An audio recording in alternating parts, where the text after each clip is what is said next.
நமக்குள்ள 85 லட்சம் உயிரினங்கள் இருக்குது. அது எல்லாமே குணங்களாக இருக்குது.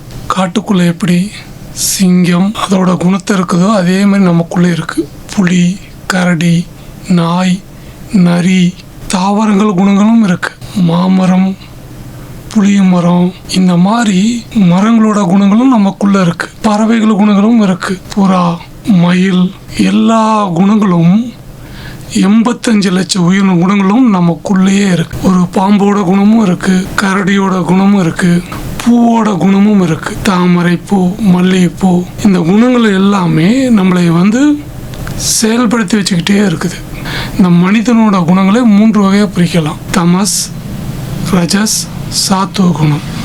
தமஸுங்கிறது மிருக குணம், ரஜஸுங்கிறது மனித குணம், சாத்துவ குணங்கிறது இறைவனோட குணம். இந்த குணங்கள் இருக்கிறதுனால தான் நம்மளுக்கு இவ்வளோ அதுக்கப்புறம் இந்த மிருக குணத்திலிருந்து மனித குணத்திற்கு வரணும், அதுக்கப்புறம் இறைவனோட குணத்துக்கு வரணும். அதுதான் சாத்துவ குணம்.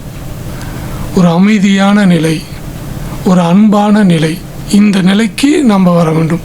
அதுக்கு பயிற்சி செய்யணும், முயற்சி செய்யணும். இதெல்லாம் நம்ம கவனித்து நமக்குள்ளே இது இருக்குது நம்ம உணரணும். நம்மளை கவனிக்கும் போது அது நல்லாவே புரியும்.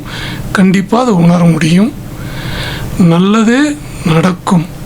நல்ல எண்ணங்களை நம்ம பயன்படுத்தி நல்ல செயல்களை செய்யணும். எல்லாமே நல்லதாக மாறும்.